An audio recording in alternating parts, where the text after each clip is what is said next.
Stand up for yourself, and I'll back you up. These problems don't solve themselves. I'll tell you what, instead of would or could, I think you should. Draw a line in the sand and stand your ground. It's for your own good.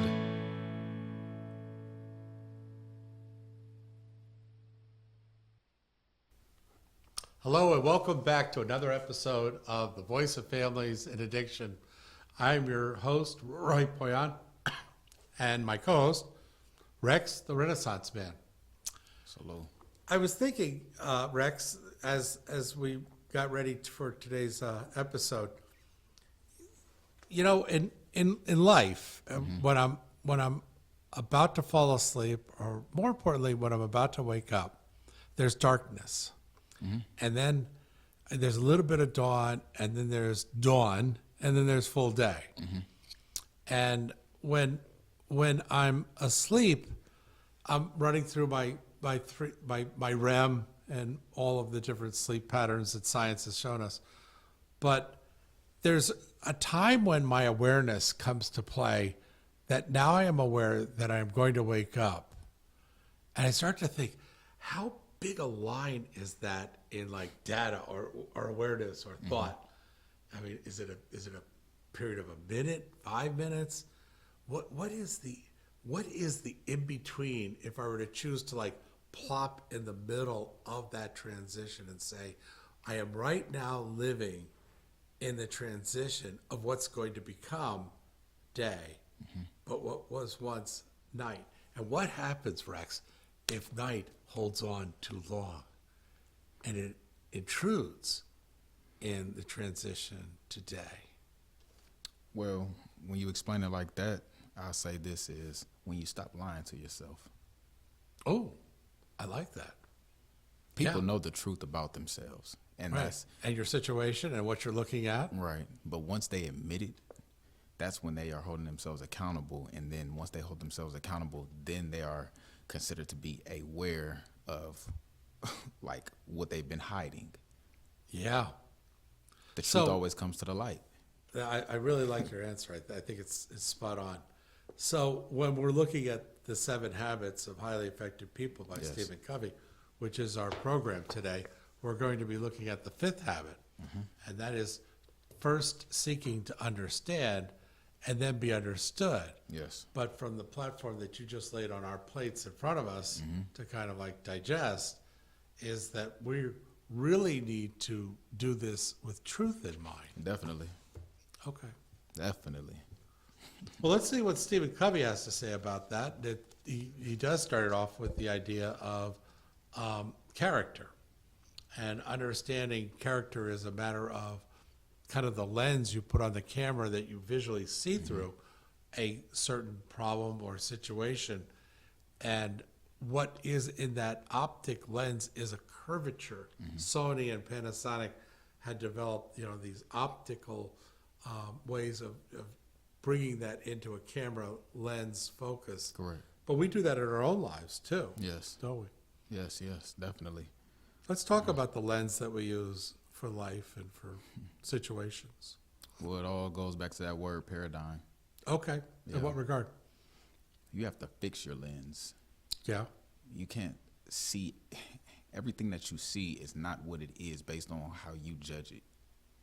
You know? Yes, I do. And that's why character is most important, when what he's bringing up within this book is because as long as you know that you are moving accordingly, properly, Right. Respectfully by a moral compass, Right. and another person can relate to that, or you're able to like look into the world and be like, okay, look, they may have a flaw, but if they knew what they didn't know, then they would be, they would perform better. Right. It's all about how do you view yourself within first, and then when you look out through your lens, then you can identify, or like I say, be an example.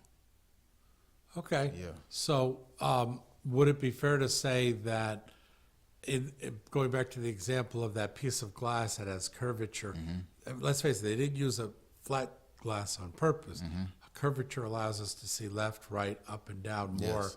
than a flat glass would. But in our lives, we need to take in to understand things that may not be so obvious that are on the outside of the peripheral.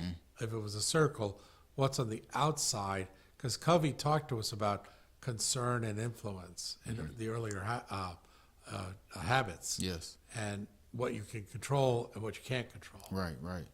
And what he talks about next is about being empathetic, because empathetic is taking that time to understand what you're seeing, to listen, to understand, not listen to just respond. What do you think the elements of empathy are? Maureen Brown does an outstanding example of empathy, but she actually approached it from vulnerability.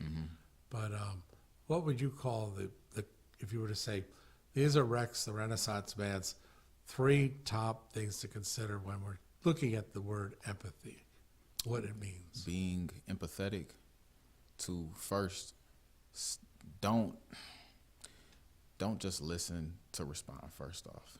Okay. Second, give them a chance to explain their story. Right. Then help them come up with a solution. Okay. I don't like when people emotionally dump on me. Right. If you are going to vent to me because you are trying to find a solution. Well, that's a guy thing to say. a woman might feel like, I want to hear the whole story and how you got there and how you felt about how you got there. And, Yeah. See, it's. and like by you the said- way, to the listening audience, I didn't mean that to be a negative about women. See, yeah, like you said, it's a guy thing, like, that response. But I don't want to sit there and talk about drama if we can't solve the problem. Okay. So is that very empathetic? Because I rhetorically, It is. probably is not. It is not empathetic, but the other person has to understand that, look, I want to listen to you. I want to help you. I want to be empathetic. But if you are draining me with something that is not going to help you, what am I being empathetic for? Yeah. Yeah. I was watching a video and the woman, they're sitting on a couch and the woman has a nail in her head and the guy's talking to her. And he said, yeah, but you do realize that a lot of this pain is stemming from, and he's pointing to her forehead, the nail that's in your Literally. head. And Literally. she's saying, you don't listen to me. You see, there you go, talking about the nail in my head. Yeah. And I think that the storyline there is that in order to be empathetic, we have to first hear what they're saying. Yes. And we have to really understand, not just listen and hear, but truly understand. How do we understand what people are saying? And I think in answering my own question, I want your input on it too. You ask really good follow-up questions.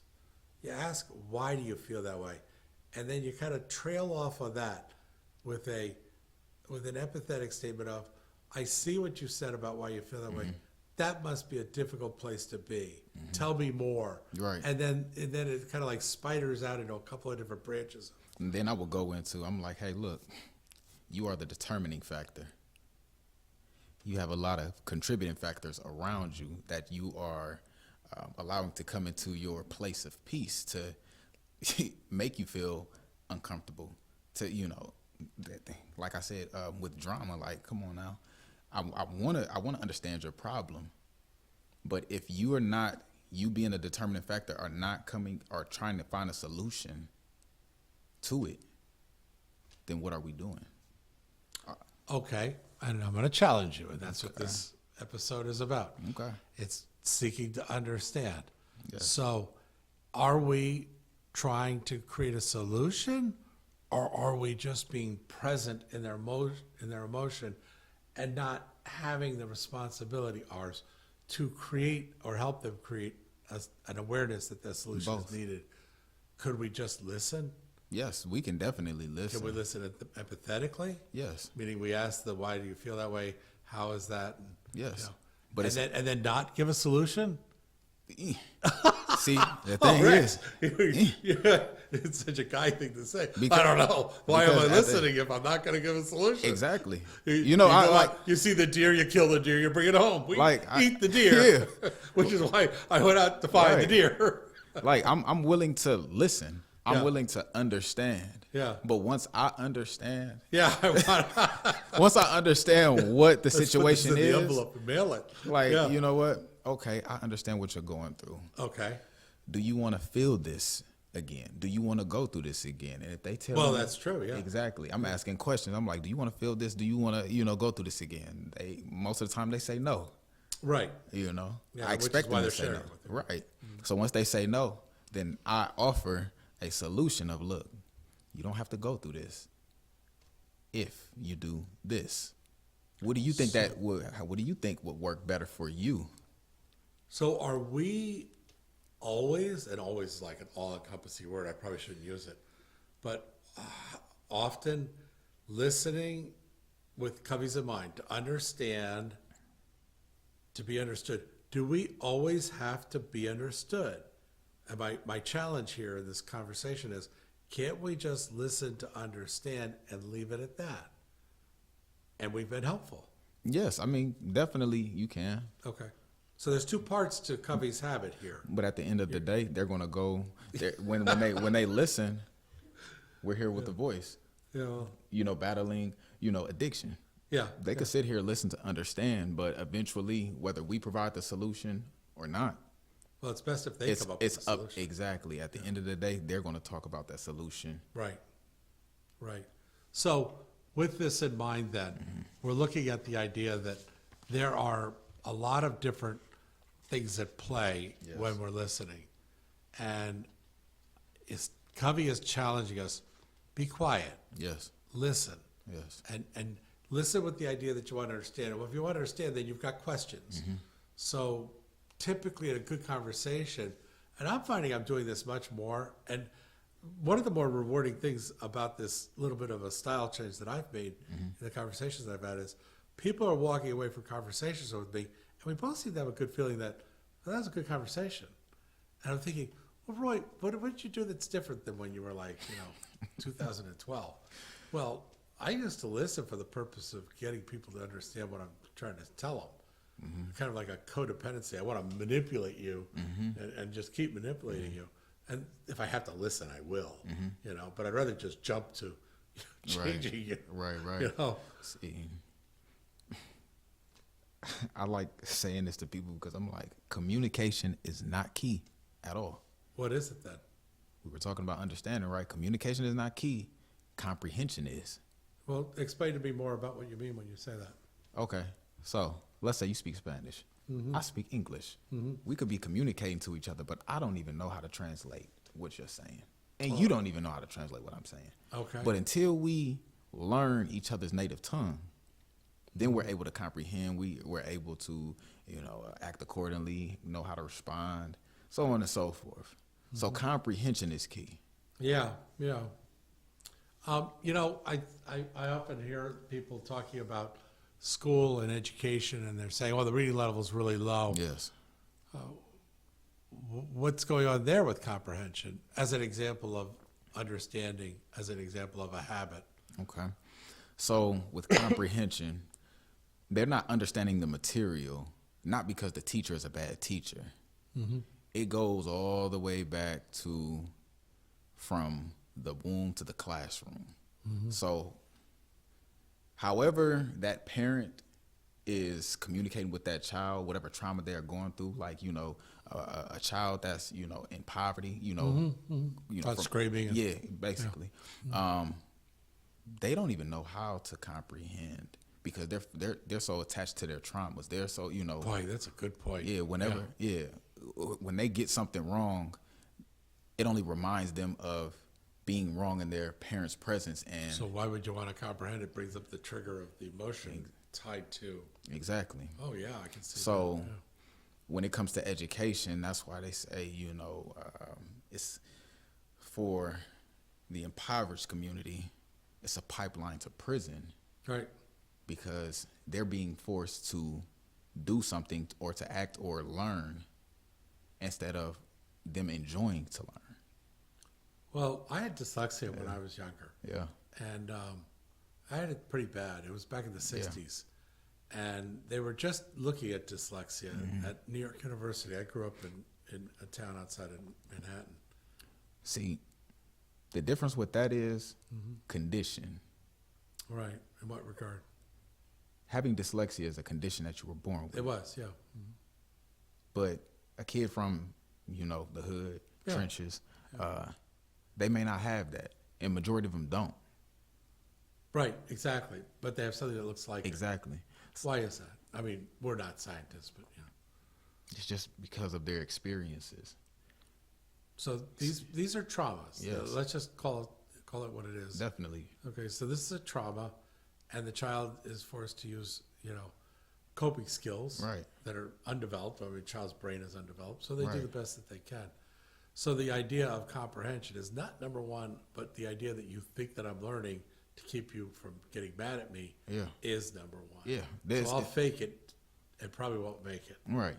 But by you having that condition, let's say your parents are speaking life into you. Yes. They, they're empowering you with, like I said, words and saying, look, I know that you're going through this, but we're going to find solutions. Let that be on this end of the spectrum. I'm going to tell you like this is, no, I remember growing up as a kid and I didn't get something, done right on my homework. My mom said things. Yeah. My mom acted out in certain ways. Yeah, it's mean. Yeah, and it didn't make me get the, Yeah, I didn't want to catch on. Yeah, right. I want to survive. So I didn't want to go to school at Yeah. times. Okay, fair But enough. if my mother at that time, I'm glad we have a greater relationship now and we understand these things.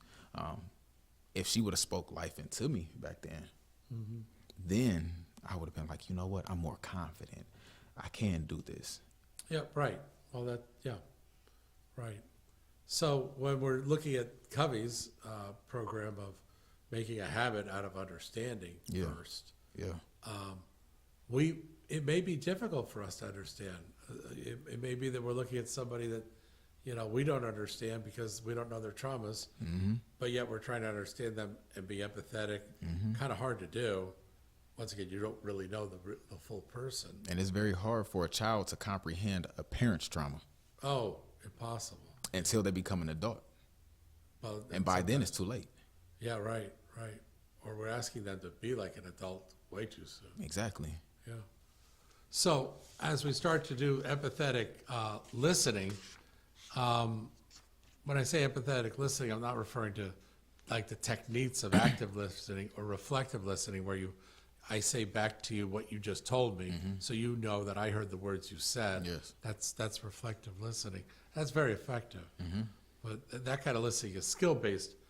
It's truncated for the character of relationships and often insults the listener. So if I started repeating back to you, you look at me like, why are you saying what I just said?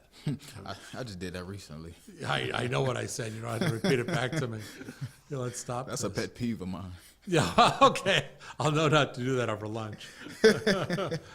I mean, listening with the intent to understand, Yes. it means seeking to understand. And the entire, what you just described, the paradigm Yeah. and the lens that they're using for their life, I need to understand all that. Yes. Okay, in order for me to sell you a robot down on the floor, Right. that I'm a salesperson and I'm trying to get an understanding, Jerry, but I didn't realize that you had the unions to deal with, and they weren't going to like a robot that came in and Right, displaced employees. right. But I was wondering why you weren't interested in a robot. The same might be a government agency offering something to somebody, and they don't use it the way the government agency had decided in a cubicle somewhere in Columbus, Ohio, by a person that grew up in a wealthy neighborhood and went to Oberlin, and now she's trying to decide, well, what would this child want on East Cleveland? And it's like, well, you're not from East Cleveland. You don't understand. Yeah, why are you You're why are you right. even considering writing something Right. that would reflect that? So with that in mind, you're almost proposing something that, you could try your best at understanding. You're probably going to get it wrong. That should be your understanding. Yes. That you're not capable of understanding. Yes. And it's okay to not understand, but sit there long enough to listen, Right. to ask them, okay, what would Those you follow-up questions. Yes, Why, how? what would you do to make Yeah. it better? Right. How would that be different? Right. Yeah. So, in using our 7 habits skills and going into, the kind of like the diagnose before you prescribe is one of the titles to the paragraphs that he says, although it's risky to seek first to understand or diagnose before you prescribe, is correct principle manifest in many areas of life. Yes. It's the mark of all true professionals. Yes. It really is. You are truly being caring and kind to try and understand me before you try and tell me what it is that you would like to see or that you want us to consider or how things should be. So it's almost insulting, and we know that deep in our hearts, don't we? Yes. I mean, hey, lady, control your kid, and you're in the airplane. You don't know anything about this person. I was on a flight, and this African-American woman was sitting next to me, and it was late. I was going out of Denver to another town, I think San Jose. I was in the pharmaceutical industry at the time. And I described how, it was pretty stupid of me. I guess I was just chatting, how I was having trouble making some ends meet, with what I was currently earning. And she looked at me and she said, don't describe to other people your poverty and whatever your poverty is, like spiritual or poverty in wealth, poverty in emotions and love, unless you know the person first. And I went away for that conversation. It was a life lesson. And I thought, she's absolutely right, I was asking for that person to understand a part of me that I could never take the time in a flight, nor should I. It's not a therapy session. Keep people in their lanes when you try and understand them. Make sure that it's appropriate for you to understand what it is you're asking from them. Because when you're going to them and asking them to understand, if I want to know about you, Rex, I've got to ask permission, Definitely. Is it okay that we talk about, how did your mother love your father? Or, things like that. Tell me about the generations that you grew up through, Right. that you were aware of. And that's very respectful for a person to ask. And I understand why people just come out and ask without permission, Right, yeah, because they're genuinely concerned. They want to know. Right. They want to understand. yeah. But And it's- they might have thought that you were giving them permission. Right. Well, you brought it up, Yeah. But to answer your question, you wanted to know how my mother and my father coexisted.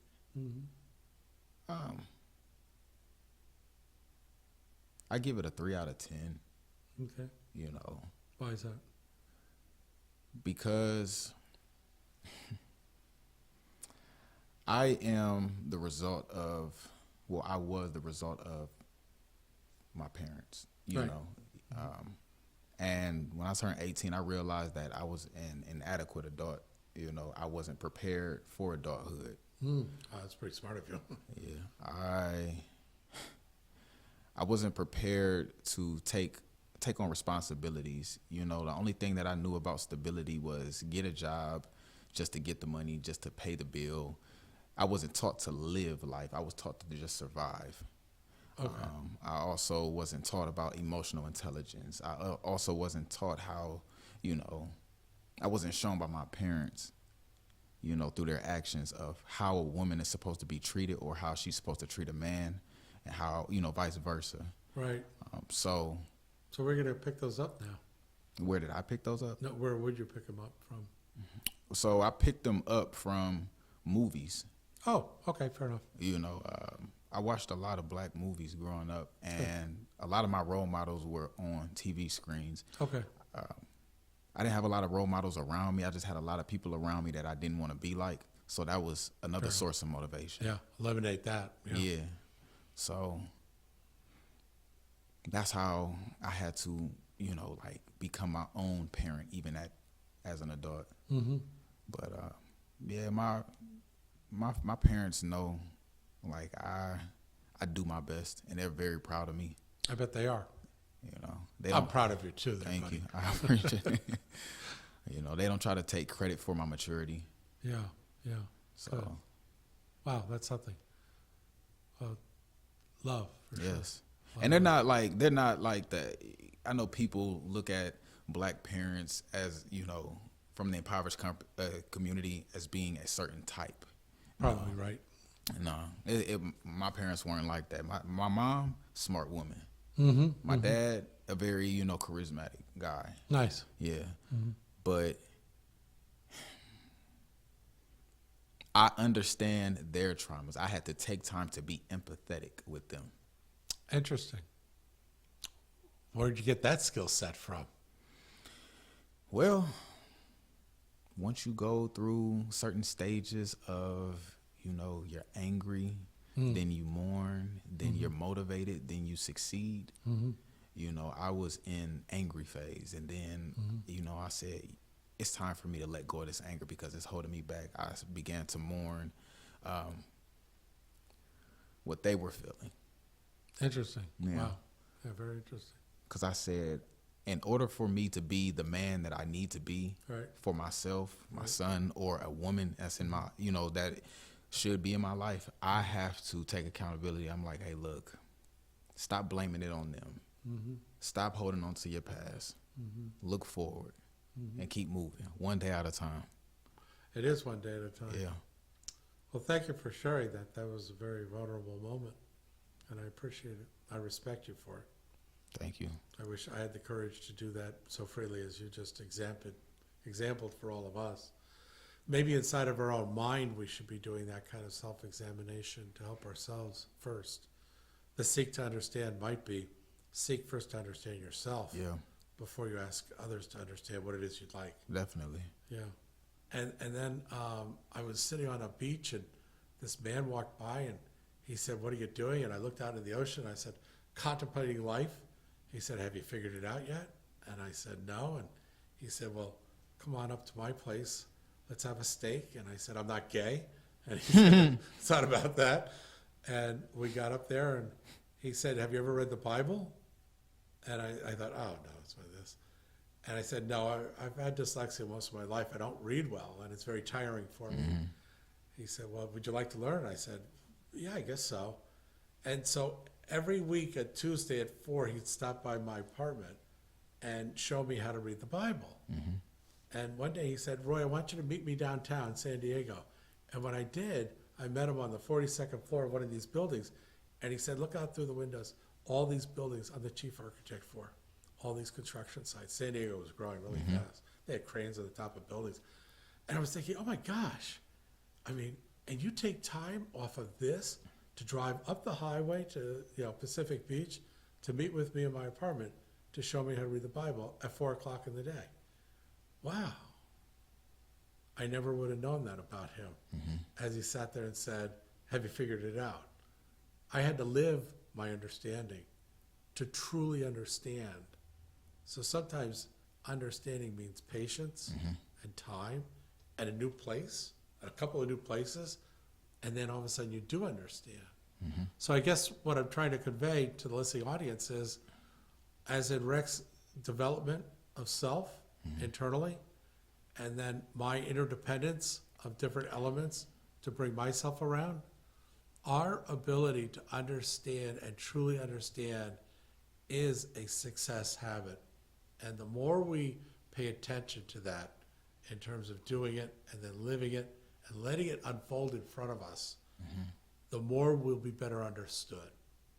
And I want to thank you for today's episode of The Voice of the Family in Addiction. And we look forward to seeing you again at our next show.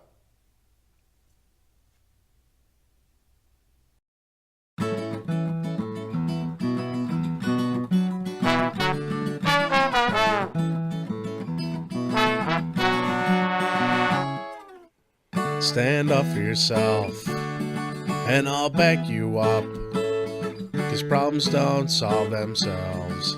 I'll tell you what, instead of would or could, I think you should draw a line in the sand and stand your ground. It's for your own good.